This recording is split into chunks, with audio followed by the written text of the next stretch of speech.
Welcome back to another episode of the Casual GM podcast.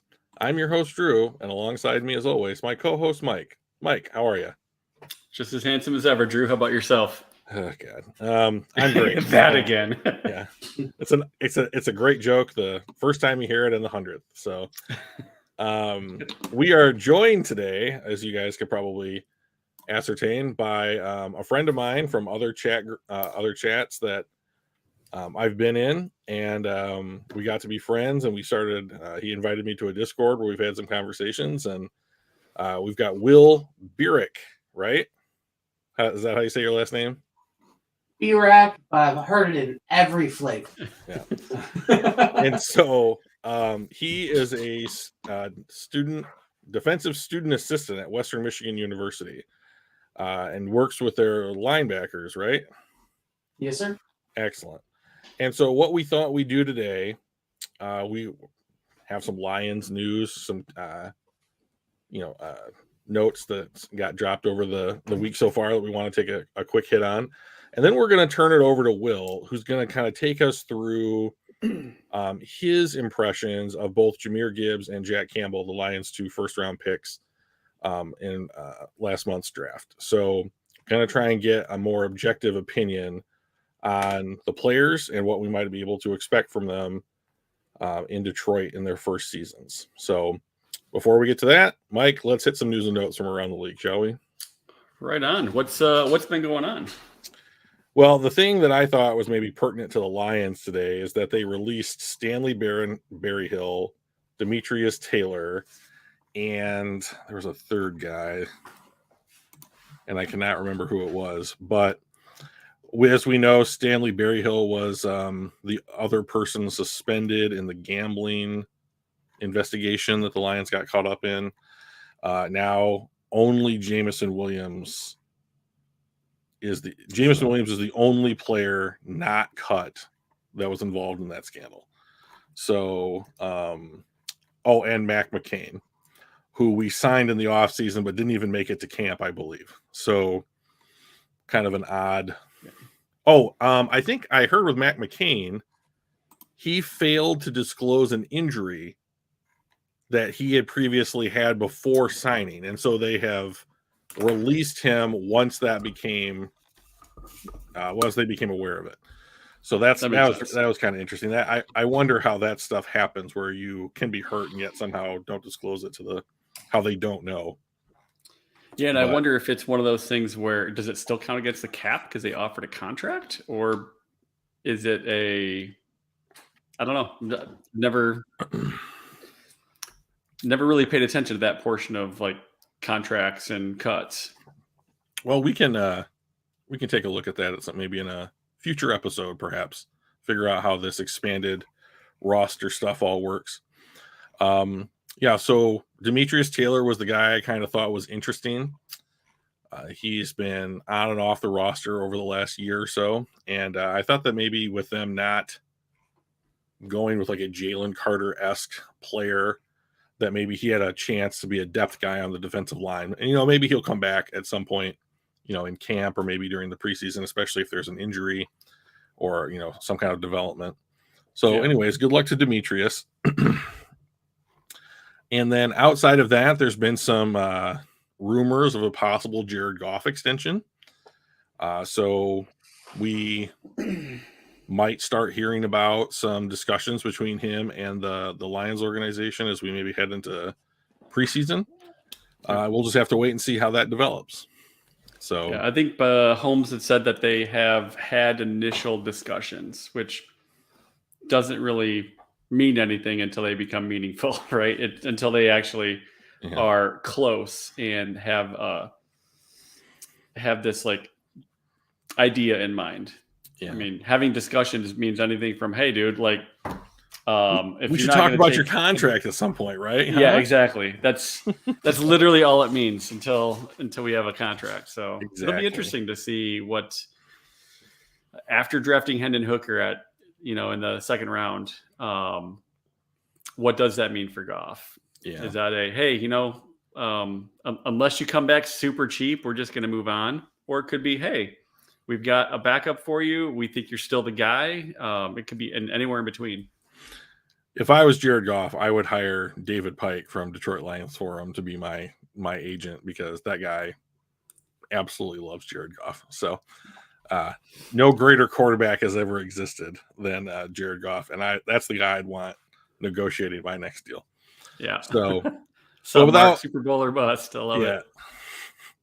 We're getting closer. So without further ado, let's turn this over to Will, and hopefully he'll be able to give us a better overview of like who Jahmyr Gibbs and Jack Campbell are, as we maybe what we can expect from them a little bit in this how the Lions do things. So Will, take it away, man. The show's yours. All right, perfect. First off, I appreciate you guys for having me on. I really do appreciate this opportunity.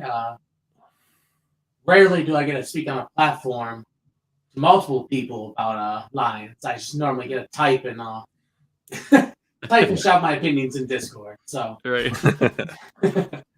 Very, very happy about that. So just to expand my football experience, 2 years of high school coaching experience, and then I'm going on my 4th year of D1 collegiate experience of defensive linebacker play. So it's at this point just in my routine and another way to feed my football addiction. Right on.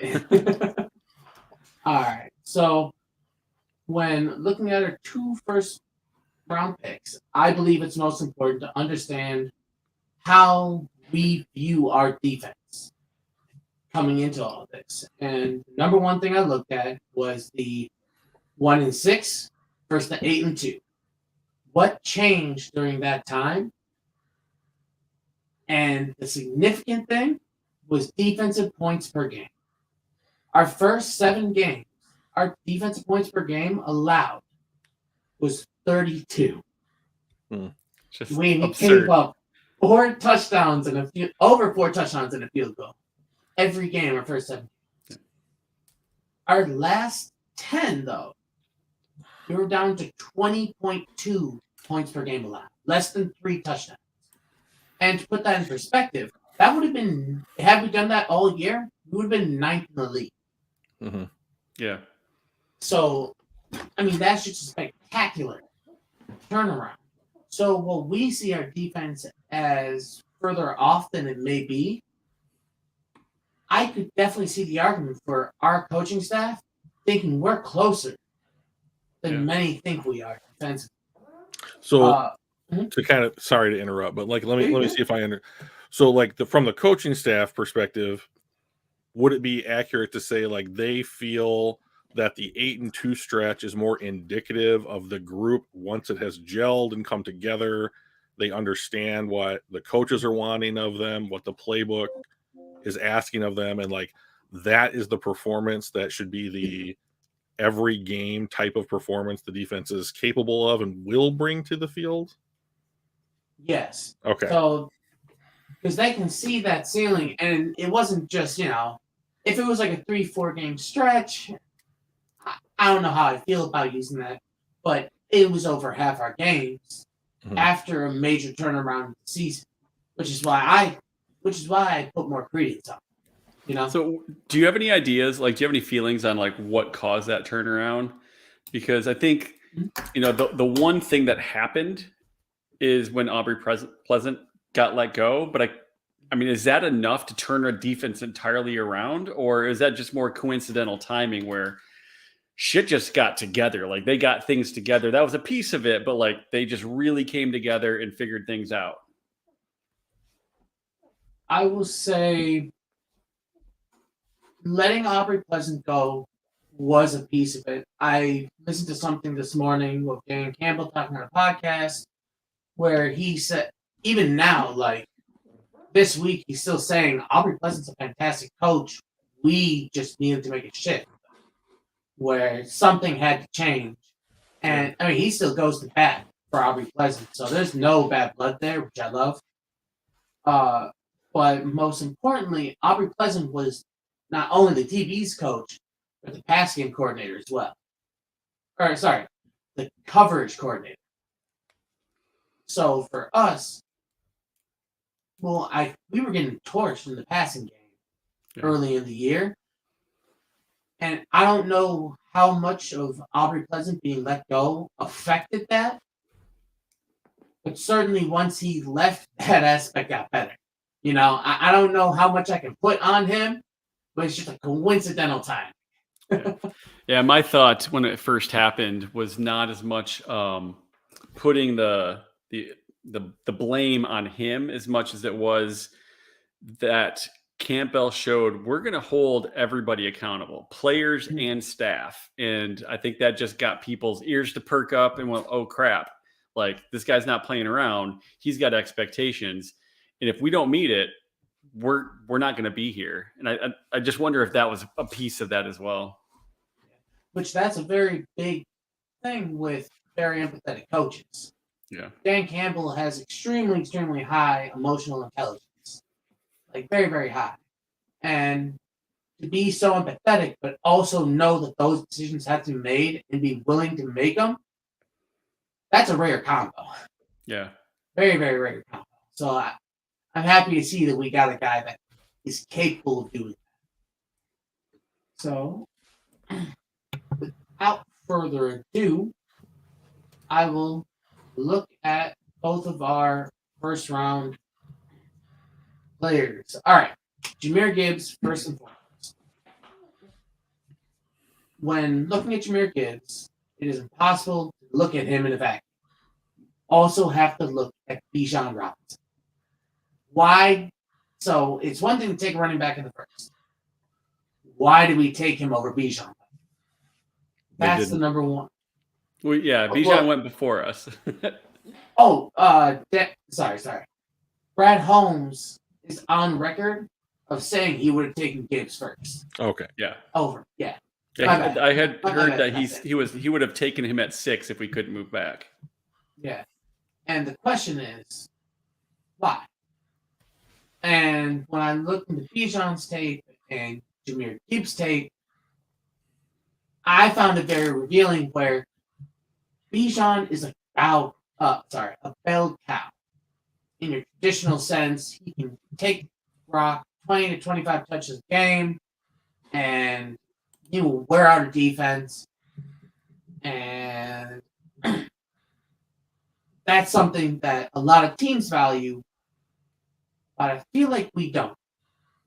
We don't want a single guy taking all those that workload, because so far, from what we've seen, DeAndre Swift and Jamal Williams have gotten about equal touches every game. I think Swift gets a little bit more in the past, but that's just more splitting hairs from game to game. So, looking at Jahmyr Gibbs, he is a much better candidate for the running back by committee role. And not only for being in the backfield, but also being split out wide. He is a running back with slot wide receiver dimensions, if that makes sense. Yeah. Where I truly believe his best talents, his shiftiness, quickness. I mean, he has elite foot quickness, getting 12 steps in the ground before somebody gets 2. I mean, he has that. And that's something Bijan doesn't have. But in contrast, Bijan's also like 40 pounds heavier and also 2 inches taller. So it's just different styles of runner and different style of weapon. And I really see why we prefer Gibbs over Bijan. I can definitely understand why the Falcons, who want Desmond Ridder to have a bell cow back there to help them, would value Bijan above Gibbs. All right. So the number one trait I noticed out of Jahmyr Gibbs, he is cerebral. He is patient as all can be when setting up blocks. There was a graphic showing that his yards per carry for perfectly blocked runs versus non-perfectly blocked, and it was very low for non-perfectly blocked, but very, very high. I mean, like, we're talking 10, 11 yards a carry for perfectly blocked runs. But then watching the tape, he's the one making the stuff perfectly blocked. So what he does is that he has almost a Le'Veon Bell type patience, where he gets up to the line, waits, he presses the hole, which forces, say, a DN to come inside, counter inside, and he bounces out to that hole. Where before, everything was closed off. But because of his patience and forcing the defense to make a mistake, he's able to capitalize on it and get another 5 to 8 yards. And you see this in multiple plays. There's another one I remember vividly with a pulling left guard coming around. And instead of outpacing his pulling guard, he stayed on the inside shoulder of him, forcing the linebacker to cross-face the guard to go for a tackle. But he shouldn't have done that because there was another defender who had the better angle there. So because he forced that linebacker to cross his face, Jahmyr Gibbs has that whole outside to go now. So now what would have been a 4 to 5 yard run from most average backs, he gets 10 to 12. And he's faster than hell. Oh, God, yeah. I mean, he's faster than me for sure. So, Will, one question I have after you just brought up that point is that one of the criticisms that I think was levied against DeAndre Swift was that he, quote unquote, loved to break it to the outside at every opportunity. So even though that example reminded me of that a little bit, would you say that Jahmyr Gibbs is someone who is as comfortable turning the ball up the field the way that we saw like Deuce Staley constantly bring up on Hard Knocks? Or is he going to have that similar mentality of trying to like hit the home run by getting to the outside? Yeah, that's a great question. I believe I watched 4 games worth of this film, and only twice did I make the comment that he trusts his speed too much, which almost always is he's trying to race somebody to the edge. Mm-hmm. But a lot of the time, his speed is more a tool rather than it's more on the let's drop the tool analogy. Let's use the golfing. It's just a club in a bag, where he can just pick it out. It's not the only club in his bag. He's got about 5 or 6 that he chooses to bring out whenever he needs it. Like, to me, his speed is more.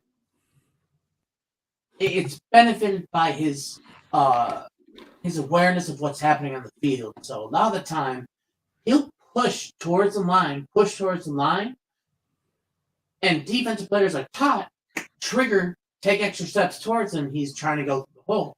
But because of that body position, it forces the defender out of place, and then he'll bounce to the outside and cook with gas, turn on the stove, and just go. He just flies at that point. And it's only after baiting them into a bad position. So his tool is a complement to his raw mental ability, which I don't think Bijan has. I don't think any other running back has that type of awareness of what's happening on the field. I've only seen that from Jahmyr Gibbs in this class. Like, he's by far higher football natural IQ runner. Oh yeah. And is that where he's making the differences between like him and the defenders coming after him? His IQ is just 3 minus 2 is 1, and I'm ahead of you because I'm at 3 and you're at 2. So I'm just going to be just a touch. I'm going to be faster than you. I'm going to fake you out. I'm going to bait you inside and cut outside. He's just got that strategy and football IQ. Is that kind of like his big deal, other than his speed, because he's absurdly fast? Yeah, he is just, you can see it from play to play to play. I mean, there's one where he goes, this is up the middle, and something very, very big for running backs. When they make a jump cut, watch where their head goes. If their head is not looking, so say I jump cut to the left, if their head is not snapping left, they're not doing enough. They're not aware of what's happening around them. Jahmyr Gibbs, every time he cuts, whichever direction he goes, his head's looking where he's going. And that sounds simple. It's just weird that it is tough to find. Yeah. It's a quirk, but the play I'm thinking of also shows that speed example where he goes up, jump cuts to the left, breaks it to the edge, but instead of just outrunning the wide receiver that's blocking downfield,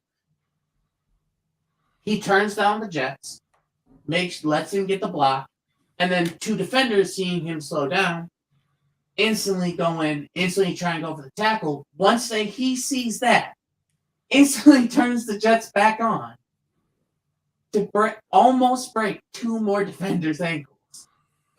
And it's that awareness of speed is just a way for me to be a successful running back. It is not why I'm a running back, if that makes sense. Yeah.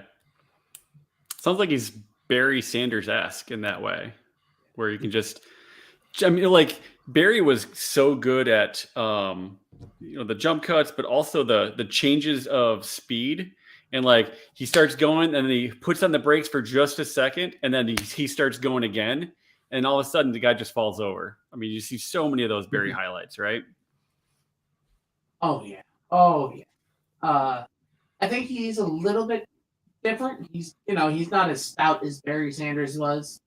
Very legs Sanders like was a 5'8", but he's 5'8" in the sense of if I'm shrunk down, he's still my stockings. Yeah. Yeah, his legs were like tree trunks. Yeah. Quick side note. There's a really, really cool Barry Sanders story I heard once. Players come into the weight room, see Barry Sanders mid-season squatting 600 pounds. And they go, whoa, Barry, you need a spotter? He goes, while holding the weight. No, guys. I'm good. I appreciate you. You guys did great today. Just go home. So instead of they leave, but then they peer back around the corner. Barry Sanders mid-season did 3 sets of 10, 600-pound squats. So he's just a different animal, Yeah, insane. Absolutely insane.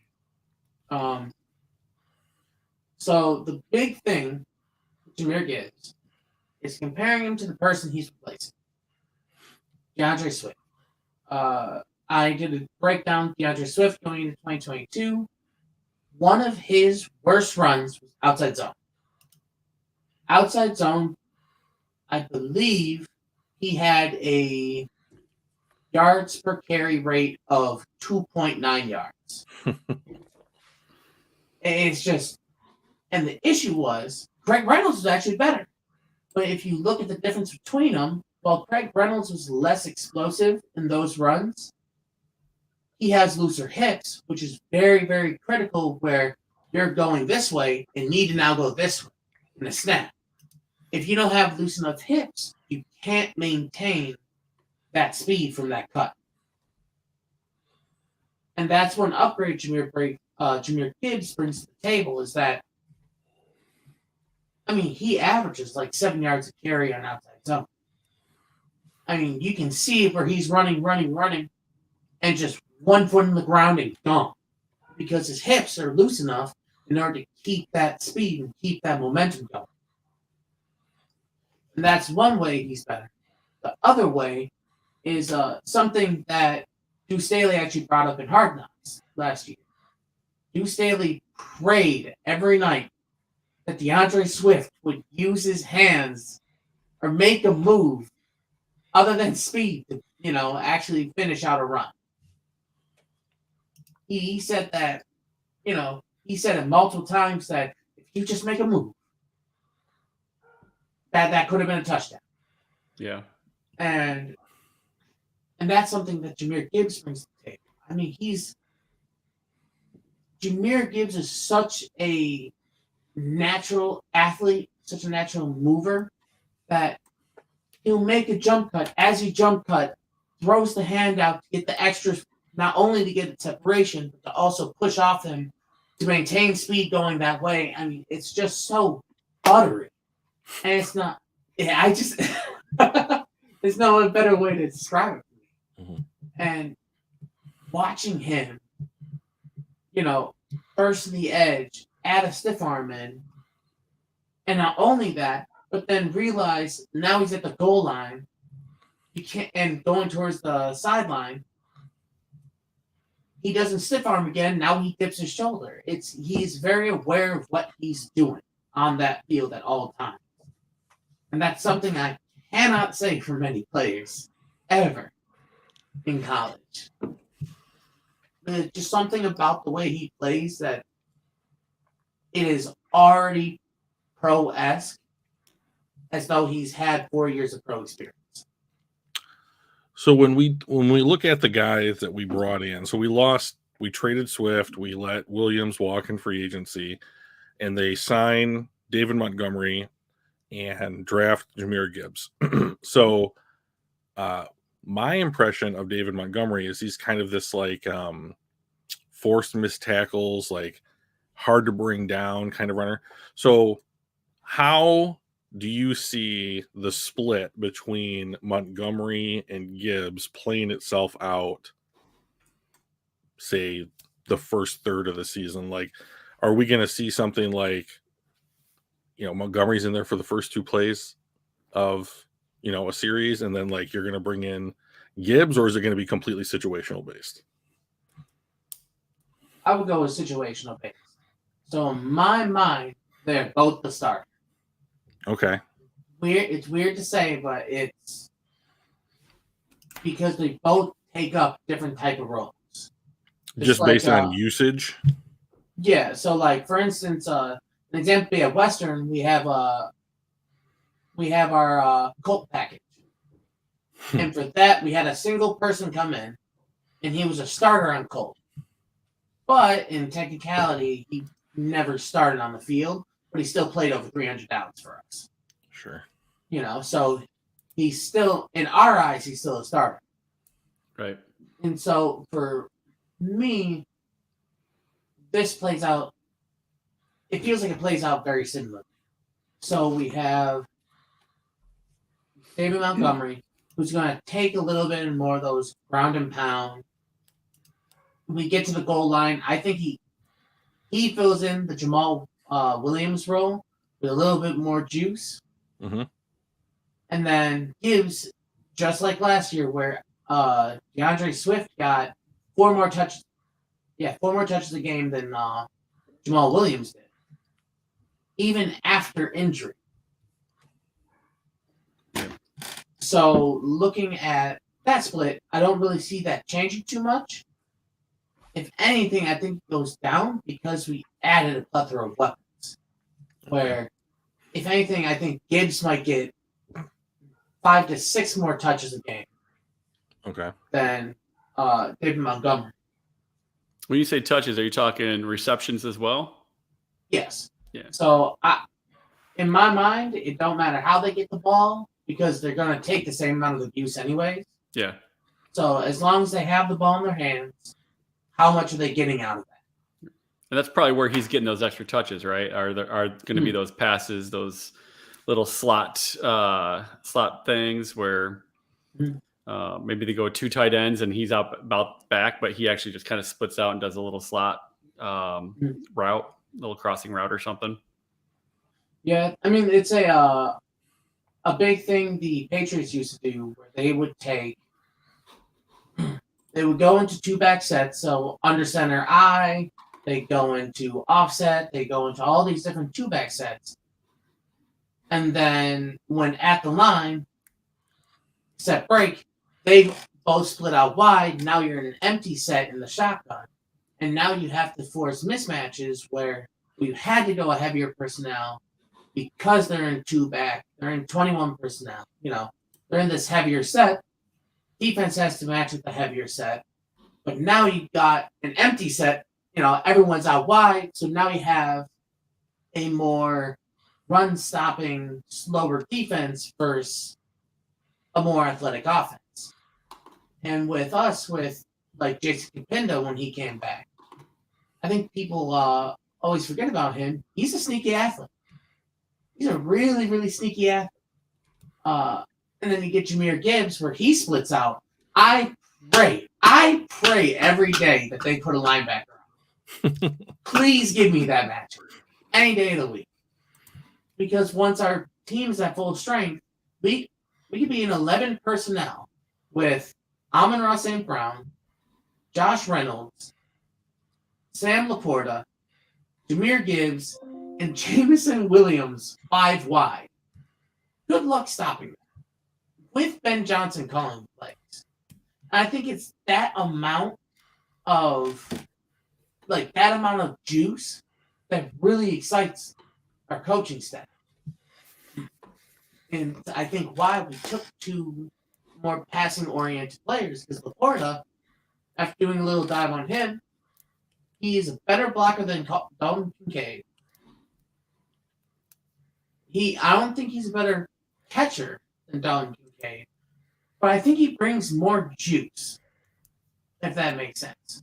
So, as a Michigan fan, I have watched, I don't know, maybe over his career at Iowa, I have maybe watched 3 or 4 games where Sam Laporta played against the Michigan defense, and like I was very clearly not rooting for Sam Laporta, but like I don't remember anything that I saw as a fan with fan eyes that was like, this guy's a dynamic player with the ball in his hands. And I never got to see Iowa versus Northwestern or Iowa versus Illinois or Michigan State or that. And I think to myself when I hear the draft analysts talk about Sam Laporta, and he's like, "Ooh, this guy's hard to bring down. He creates a lot of mismatches. Like he's going to be, a weapon in the passing game." And I think to myself, like, really, like that guy? So you're saying like with Laporta, week 7, maybe we could see that lineup that you just described, right? So yeah. I'm thinking, like, from what you're describing, it sounds like to me that the plan was for Detroit in the offseason, go out, address certain aspects of the defense, re-sign players, make sure there's depth, go out, address the secondary and free agency, and then we are going to go to a mismatch nightmare style offense. And we want our defense to go from, let's say 15th in the NFL over the course of a 17-game season. But our offense is going to be top 3. Oh. Is that realistic? Yeah. If you look at, that's actually the model the Chiefs do. Okay. Yeah. If you look at the points per game for the Chiefs, now that it is a little more skewed because the Chiefs are scoring so much that then the opposing team has to score more points in order to keep up with them, and it becomes a bit more, okay, they're passing more, it becomes more of a track meet. So it could be skewed a bit by that.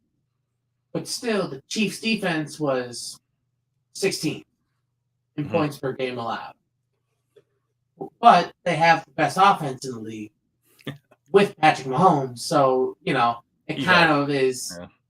We just need a defense with enough key players that can make enough key plays to put you at a disadvantage. So I'm wondering if that's a good segue to Jack Campbell. Mm-hmm. So the thing that I've heard about Jack Campbell is like he's this throwback style Mike linebacker, 6'5", what is he, 240, something like that, 250. He's close to 250. Yeah. Like visions of Brian Urlacher kind of a player, right? Like that hulking behemoth. You don't want to take this guy on in the hole. But then I see stats of him, like he's excellent in coverage. Like I watched a highlight package of him this last year at Iowa, and 2/3 of the highlights are him dropping into coverage and like making an interception, getting in passing lanes, like mirroring a tight end. So do you think that what do you think is going to be more beneficial that Jack Campbell brings to this team? Like a run stuffing, hole plugging stack linebacker. I don't know if I'm using that term right. Or someone who's going to be able to drop into coverage and mess up passing lanes, or like being able to mirror like a tight end like TJ Hawkinson in the division. Yeah, so what I have seen from Jack Campbell, he's elite in zone coverage. Like, I don't say that lightly. Like, even Deion Henley, who I love, Jack Campbell has a very specific feeling of, okay, I see a route, I'm moving towards him, and almost like he knows when that guy breaks behind him, you just see him start shifting over, and that window never has a shot of being open. And even if that guy's a little bit ahead, you got to remember, that guy's 6'5". So good luck trying to throw over or get out of that reach. So it's not only the fact that he's able to feel out those routes, but it's also the fact that he's so large and so tall and so lengthy that it adds another level of shutting down windows. It's a big reason why, say, the Bears signed Tremaine Edmonds for $15 million a year Yeah. instead of re-signing Roquan Smith for $15 million a year. Mm-hmm. Because if you can get a long 6'5" guy who can who can do what Brian Urlacher does and run, as we say, run the pull in Tampa 2, where you're playing cover 2, and he's fast enough to run backwards, but he's also tall enough to cut off that angle. It adds a different flavor. So Matt Eberflus and the Bears may have wanted that versus Roquan Smith. So one more question then. Mm-hmm. I've heard a lot about how Aaron Glenn wants to play man-to-man coverage, at least with his defensive backs. So is it going to be possible for someone who doesn't see what they're doing on a play-by-play basis that they're going to be able to use Jack Campbell where he's strong in zone coverage and still play man-to-man? Like, is he going to be like a roamer, do you think, for this defense? Yeah, so it depends on how they're playing the cover one. So cover one is normally what is just normal man coverage. You normally have one deep safety, and then depending on how many people you're sending, it also changes if you have a low hold defender. So in many cases, you'll send 4. That leaves 7 guys. There's 5 eligible receiving threats. So that leaves 2 people in zones. 1 deep, which would be Kirby Joseph for us, and then a low hold defender, which would be presumably Jack Campbell right now. Okay. Alex Anzalone did a lot of that last year too. So what I'm intrigued to look at is seeing how they use him in that coverage role, because we also play a significant amount of cover 3 because we like those one high structures. Mm-hmm. And I mean, that is actually Iowa's bread and butter last year. Was cover 1, cover 3. So it's really no different coming from that scheme to our scheme. Okay. So his transition should be easier from what he played in college to what he's going to play in the NFL. 100%. Okay. Yeah. And I believe he is. People see him at 6'5", and one of the issues of being 6'5", while also being mobile, I mean, for Christ's sakes, he ran a 6.7 pre-cone. You don't do that if you're not mobile. Right. Like, people say he's not agile, but dear Lord, I pray they try and do that. My hips would break before I hit 6'7". Okay. But what I love is that my notes have him as effective mover, but ugly mover. So what do you mean when you say ugly mover? He looks awkward in movement, but it is not in any detriment.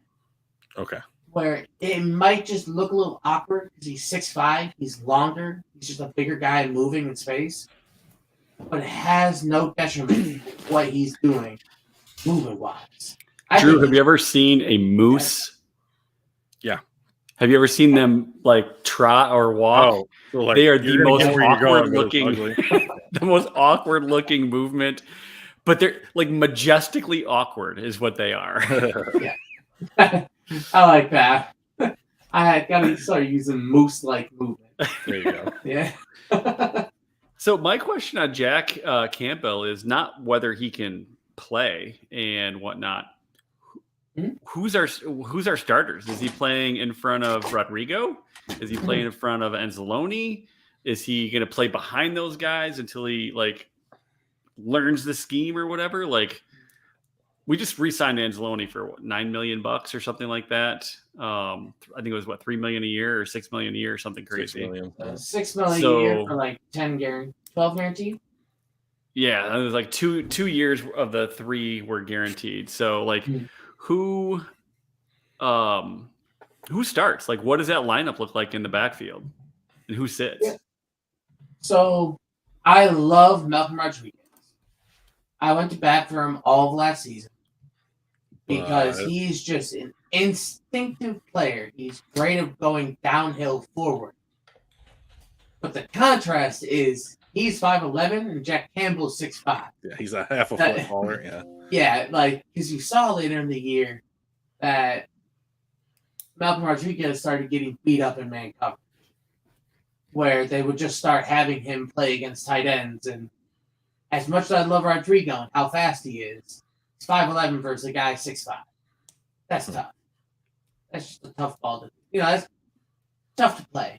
So they play in different roles? Is like Campbell really supplanting Anzalone, where it's going to be either Anzalone and Rodrigo or Campbell and Rodrigo is just a slightly different role out there, and he's got his spot, but it's really a fight between the other two, maybe? No, so where I was leading with that was what Drew said, but Rodriguez is a high-end star or a high-end back. He's a high-end backup in this league. I will love every second he comes onto that field because I know we're going to get like above average starter play, especially versus the run where he's a super extincted. But Anzalone had an absolutely wild year last year. People talk about how bad he is at tackling. But then you look at this year, he had 120 tackles, which, is just a big number. But what's impressive about the number is that he also had his lowest missed tackle percentage at 5%. 5% is elite for missed tackles. Like, that's just a fantastic number to be at. Which means he had 5 or 6 missed tackles all year. That's less than 1 every other game. Yeah. So as much crap as I like giving Anzalone, I think he is better than we give him credit for. And especially with another premier linebacker right next to him. I mean, we could see both of them going wild in the run game. So let me ask you this then. Mm-hmm. They also drafted Brian Branch, who safety, slot corner type of player, also extremely low missed tackle percentage. In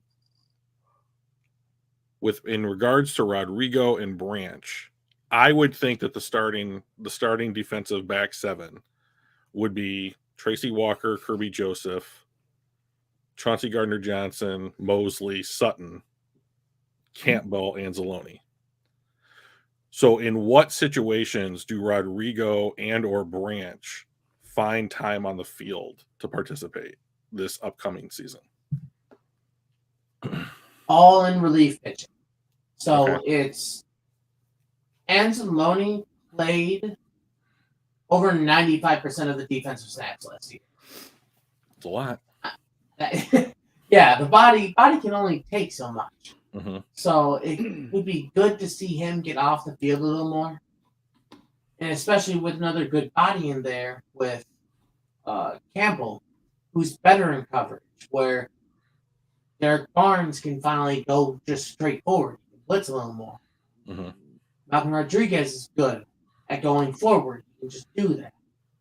Anzalone was all right in coverage, but now we got somebody who's really aware of what's happening behind him. So it's an additional way of getting that. It's covering all the bases right now. So especially with Brian Branch, Deshaun. Sorry, to make that understandable. Sean Elliott. Yep. Had 96 tackles last year. Mm-hmm. While not playing in 3 games. Which people go, oh, that's just a credit to how bad our linebackers were. But you don't get 96 tackles as a strong or a boundary safety because of bad linebackers. That's not how that works. Right. It's a scheme thing where a lot of our runs are actually being funneled to it. So let me ask. So I'm glad that you brought that up, because as someone who doesn't understand the X's and O's as well as other people, maybe in chat or you yourself, one of the things that I was disappointed in with the Lions first round, you're making me feel a lot better about it, by the way. One of the things that I was disappointed in was that I always believed that the defensive line, when it came to like helping play against the run, they were there to control gaps and funnel runners to linebackers who were then able to bring down the ball carrier. And so I was disappointed when we didn't take when we traded out of 6 and didn't take Jalen Carter, who I thought would have been very good at that, helpful with that. And I thought that was maybe the more important aspect of run defense, as opposed to the linebacker coming down to track and fill to stop the ball carrier. Am I wrong? Or like educate me on where the real value is in that kind of prospect in run defense. Yeah, so there are 2 types of defenses that most people run. And it's not blitz versus zone. It's gap sound versus not gap sound. Mm-hmm. So Western Michigan, we have certain blitzes that we bank on the chaos that they create to cover for the fact that we aren't covering all the gaps. So, like, it could be 12 personnel, which means there is 8 gaps to cover. But we're only having 6 people technically on gaps. So, because of the added chaos, it can change up the math, in my opinion. Chaos is a great way to eliminate mistakes and eliminate extra games. So when we look at our defense, we do not ask our defensive tackles to hold 2 gaps very much. Because we play cover 1 so much, because we play cover 3 so much, we're having an extra run defender, so we don't need them to play that classic nose tackle, I'm taking up 2 gaps type deal. Because if we were playing that, we would have taken Mozzie Smith over Campbell. Okay. Because Mozzie Smith is, he is the poster child for athletic D-tackle or nose tackle that can rush. So for us, it's more important to make sure, do we have a boundary safety who is good versus the run? You saw it. Deshaun Elliott came down. A lot of the time, he was responsible for the B gap. You'd see him come down, make a tackle 4 or 5 yards off the ball.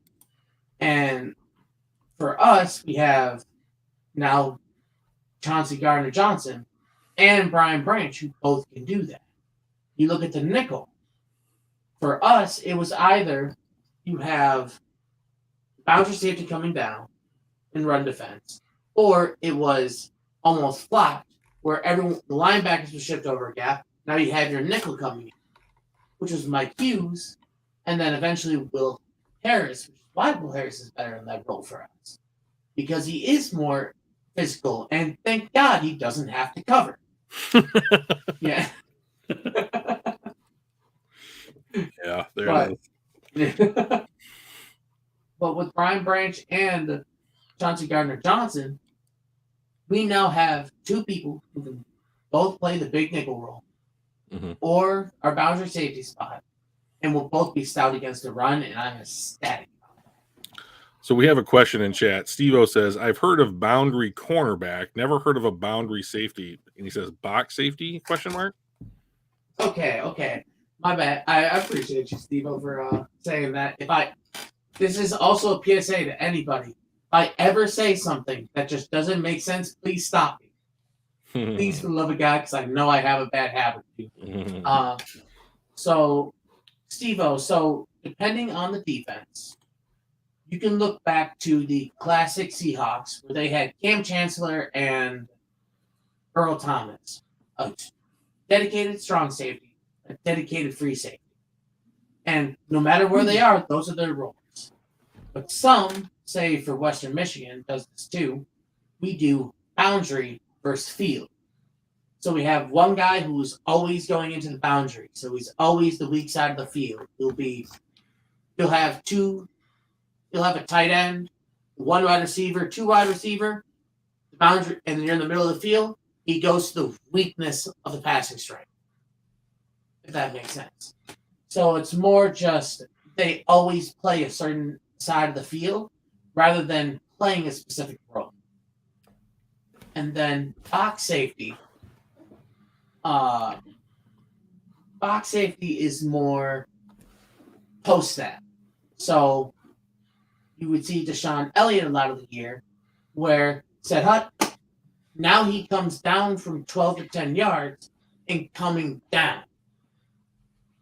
He's now coming into the box, into the tackle box, where we, sorry, I lost how to say it correctly. He's just adding into the box count in order to make it, add a +1 hat to our advantage. Right. I think it's the easiest way for my brain to say it. Yeah. Excellent. So the Lions in the third round traded up with Arizona to draft this kid from, I believe it was Western Kentucky, Broderick Martin. He's a nose tackle by. Mm-hmm. So now you're doing the fingers thing. So am I wrong in thinking that our defensive line would look something like Hutchinson, McNeil, Martin, and then I don't know, question mark, Okwara on a first down kind of alignment? And so does Martin's presence push McNeil into the 3-tech role?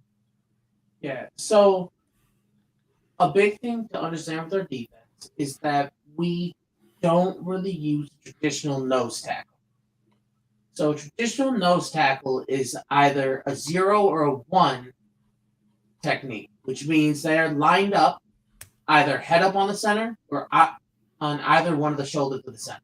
Okay. For us, we do a lot more of, again, what Western does, a 2-eye and a 3-tech. So one guy inside shade on the guard, the other guy outside shade on the other guard. And the reason for that is so that they can funnel to particular spots on the field? Not necessarily. It's just a flavor of defense. It's more because you can play that classic nose with 2 4-eyes and get the same effect, but it's just how you want that effect to look. And it's like watching the Eagles play versus the Vikings last year. Ugh. 2 very different defenses.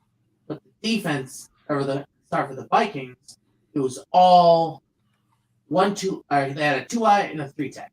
2-eye, 3-tech. Until passing downs, and they got a little funkier. But their base package was 2-eye, 3-tech. Whereas the Eagles were a 0 or 1. They have a 5-tech and a 4-eye. So they're a little more spread out, and they also have 5 people on the line, where they have 2 linebackers that are a little more spread out. So for us, I could see us getting in situations where we have a 5 down front because we kind of pushed towards the end of last year, where we had Hutchinson to the boundary, just go be wide, and rush the pass. Ears back, And- go get him. Yeah, and one great thing about Hutch that I don't think people appreciated enough last year was, and I'll make sure to point it out more this year, watch how the wide receiver alignment to his side looks. Almost always, they did not let him get a free run from a wide position. They almost always had a wide receiver. If he's here, the wide receiver lines up right here. Just to be in his way on his first step. Yeah. Okay. Yeah, that way he can't just get a vertical and just go around guys. Because Hutch got dangerous towards the end of the year. I mean, he was cooking. So, for me, I see our starting line as Hutchinson, McNeil, Bugs. Okay. Or not Bugs. Sorry, not Bugs. Not Bugs. God, why am I? Pascal? Where is it, Bug?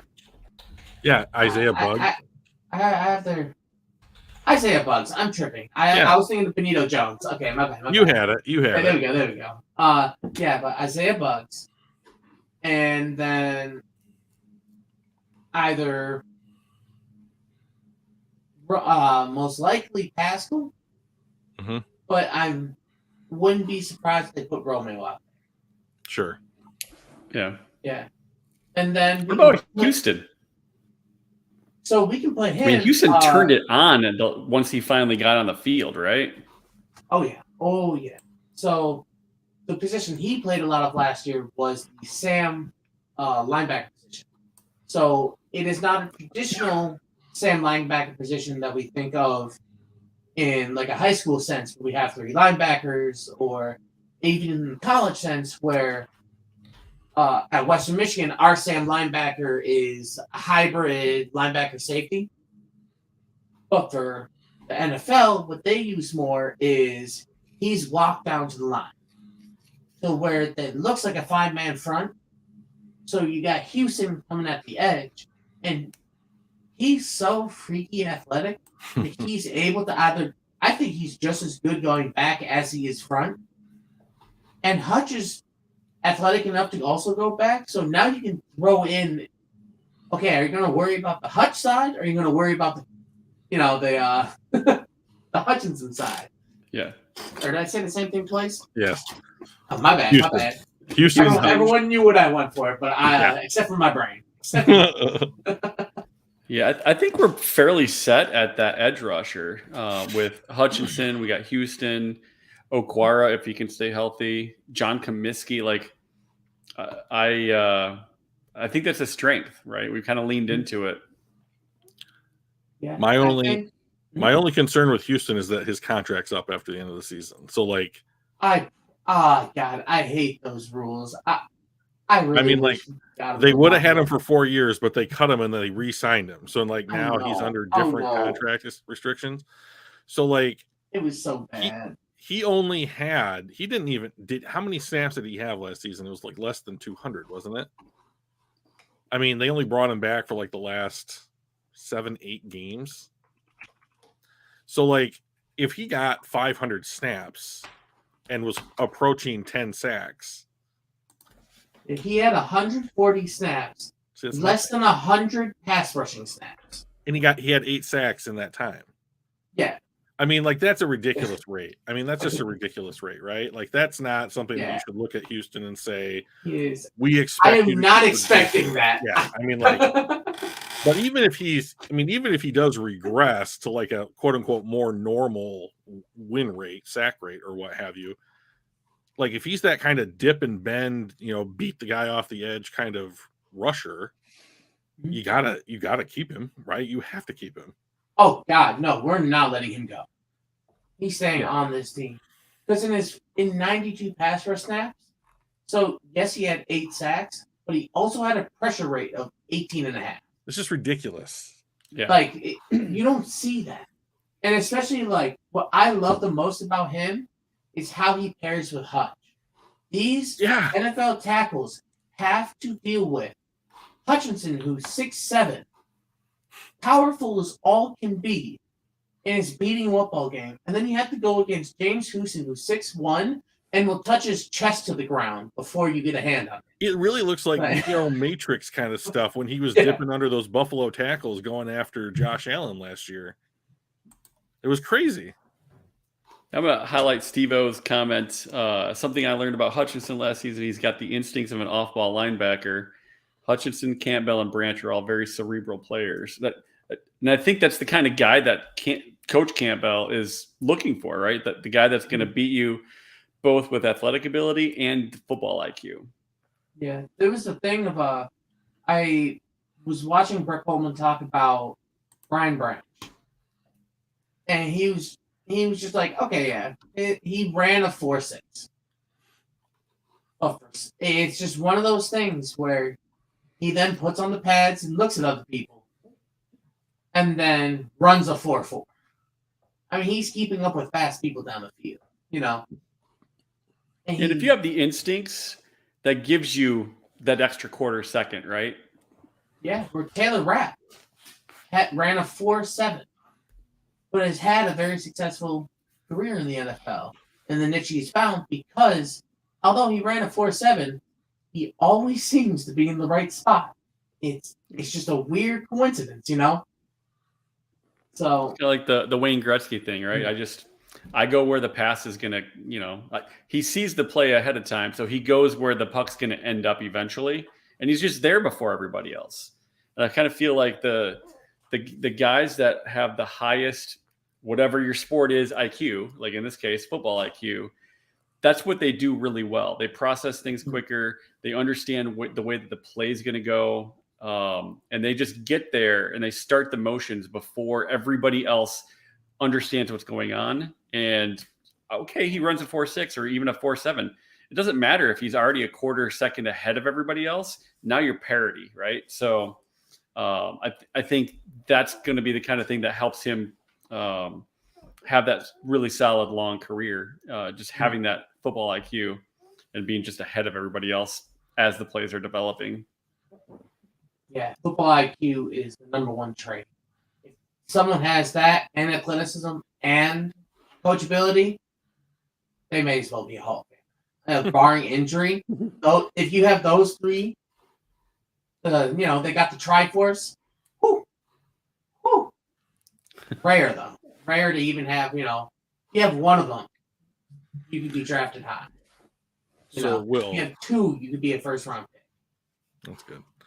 So, Will, one of the things we wanted to also talk to you about today, outside of kind of an overview or get to know you about Jahmyr Gibbs and Jack Campbell, is you get to work on a side of football that we never get to see. Like, you get to be on a football team. You are at a D1 school, MAC school, and they use, I believe, PFF analytics, right?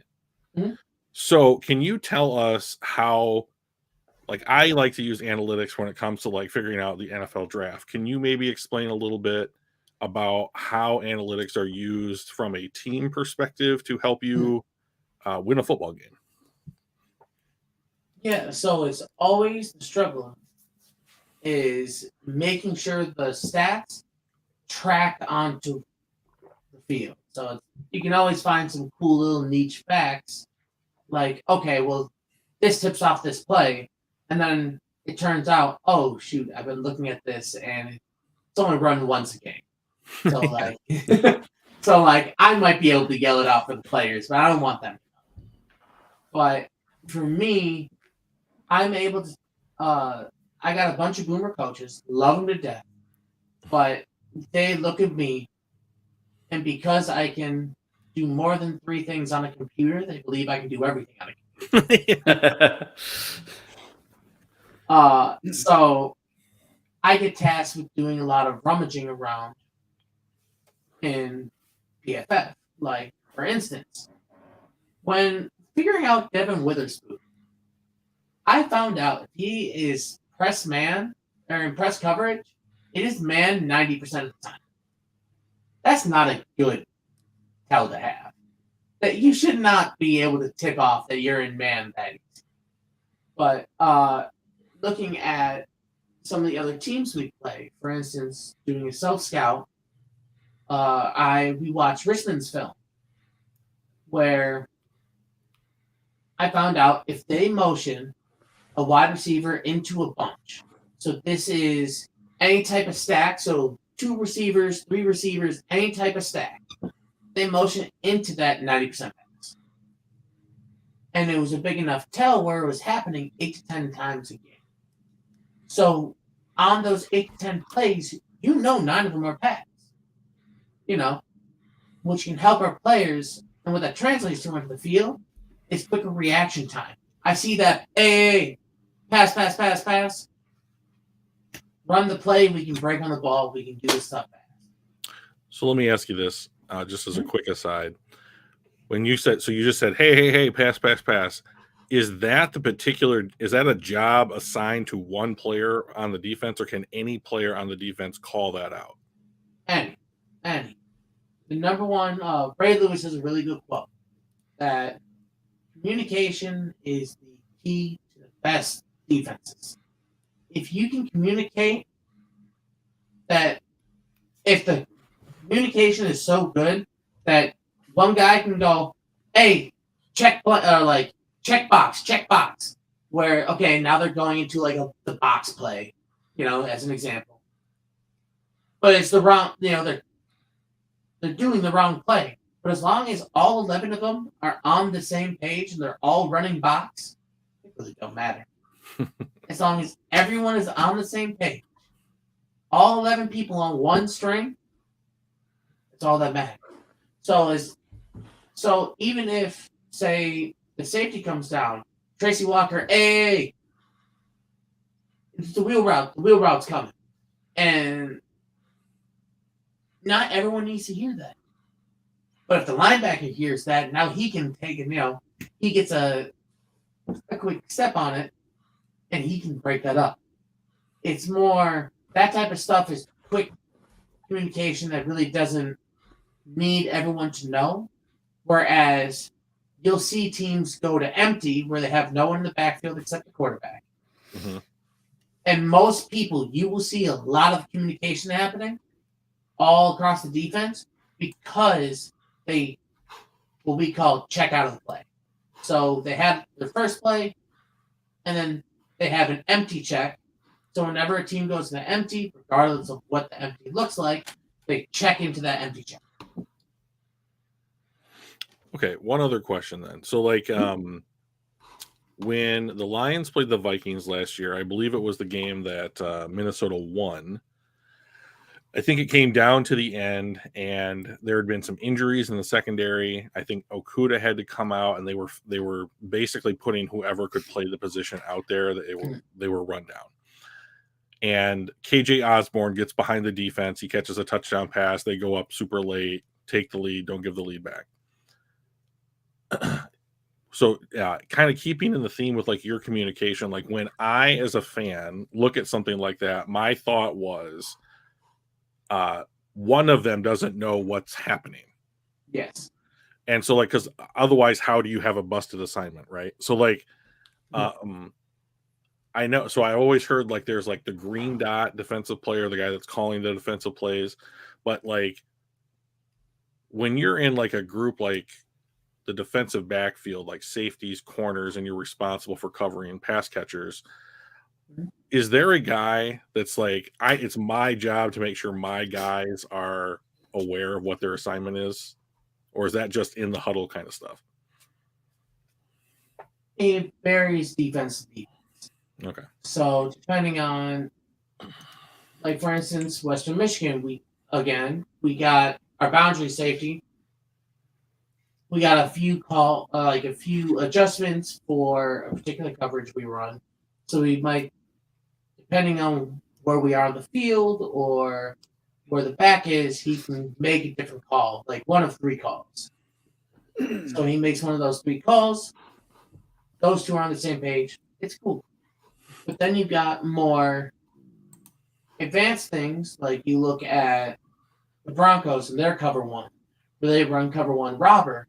But in order to make sure the DBs have good leverage on the people covering them, they'll actually trade it off. Okay, the robber now takes him instead of this, instead of keeping with that line or the wide receiver, the robber will now take him, and then that guy, the guy previously on him, falls off into the robber position. That Okay. I don't know if I said that jumbled or not. Yeah. It felt jumbled on the way out. But. It's better than I used to think, so that's good. Yeah. So, Will, I guess kind of like as a final thoughts type of segment here, I don't like going into like anything with expectations, whether it's a movie or whether it's an NFL season. But it's hard for me not to try and like guess and make predictions because I have a YouTube channel and because I'm a fan and I want to understand what's going to happen. And because it's fun. Right, and it's fun. Oh, yeah. So like, especially with the defense, which was like, I think probably the weakest part of the team last year. How I don't even know how I really want to ask this question. Like, how well do you think how this unit's going to perform now? I mean, it seems like the defensive line has got depth and like a hierarchy as to who the starters are and the roles and as far as the definition of what those players are supposed to do. It seems like the linebacking core now has a clear direction as to, okay, you've got these guys who can fit these particular roles. Here are our starters. We went out and got the guys that we wanted, and they've completely overhauled the secondary. So what should we be thinking here? Like, what, with the players they've assembled, how you see them using those players? I mean, is winning the division the floor for what this team can accomplish with a competent defense? With a competent defense down the stretch, we went 8-2. And one of those losses was one of them was bad with the Panthers. Carolina. But the other one was taking Josh Allen on Thanksgiving to the wire. Yeah. Where our defense should have made a stop, they didn't. But, like, that's where we're at, where we are getting close to, like, the defensive unit has already shown that they have this potential. And what I'm hoping is that they keep it a bit more simplified like they did in the second half. That was one of the changes they did, was they were doing a lot of cute shit, but you got to have a little more substance than being cute. So they simplified it and just made sure everyone's on the same string. Everyone's on the same page. Communication solid. And once that happened, everything kind of tightened up. So I'm assuming I'm projecting that momentum to carry us through, where we do have a lot of new cogs, so it could be a little bumpy at first. I'm not going to shy away from that. We could still be, I would want to say, top 16 defense. Like first four or five games, I think it will be bumpy defensively, just because we got so many new people, and they all got to gel together. And it's all got to mix, and Aaron Glenn has to make those adjustments, make sure everything's working well together.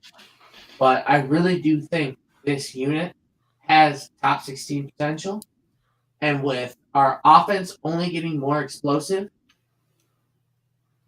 shoot. Yeah, like that's the other side. Winning the division is the floor. So like if they've gone to like, okay, we're gonna make gains on offense as well as defense, and you get that like points per game scored up to 24, 25, 26 points, and you're some of those 1-6 games will become wins. Like is it crazy to think this team could be an 11 or 12 win team? That is. I mean, 11 wins is only 2 wins more than we got, right? Right. I mean, 12-5, I think is honestly very realistic, Okay. especially with how easy our strength of schedule is. Aaron Rodgers is no longer in the division. That's helpful. Like, we don't have to worry about him being Kirby Joseph's son anymore. So, you know, one of the questions I've got for you is, what do you like? Last year, we had a very good turnover ratio, right?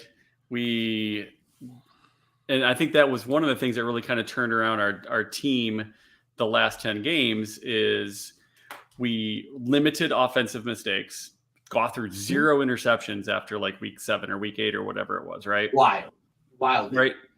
So like, yeah, they reduced the average depth of target and, made quicker throws and whatnot to kind of help do that. But that's what your coaching staff is supposed to do, is to work towards your strengths.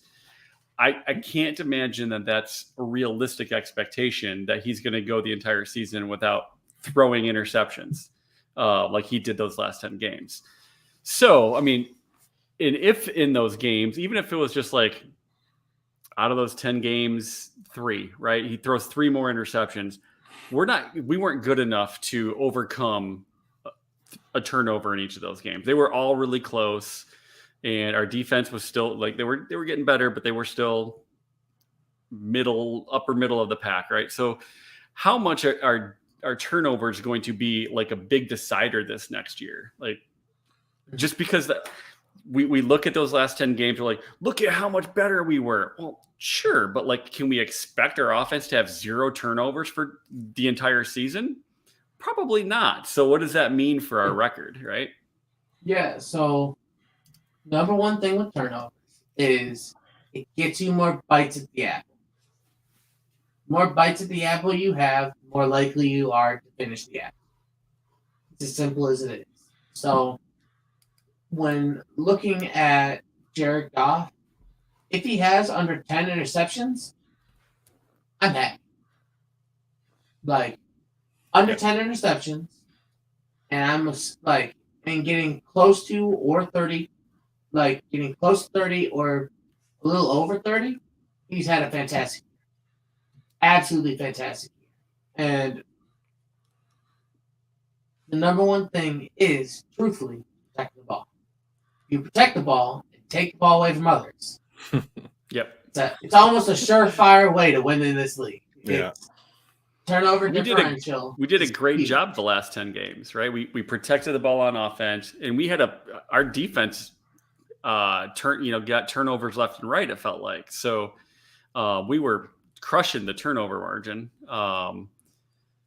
But if we don't keep doing that, what does that mean for like wins, losses, right? If we come, regress to the mean, like what an average team would do over the course of the season, what does that mean? Are we forgetting that we were so good on the turnover thing that we kind of forget about that during that 10-game stretch? And it's probably not fair to assume we're going to have 17 games that good. Yeah.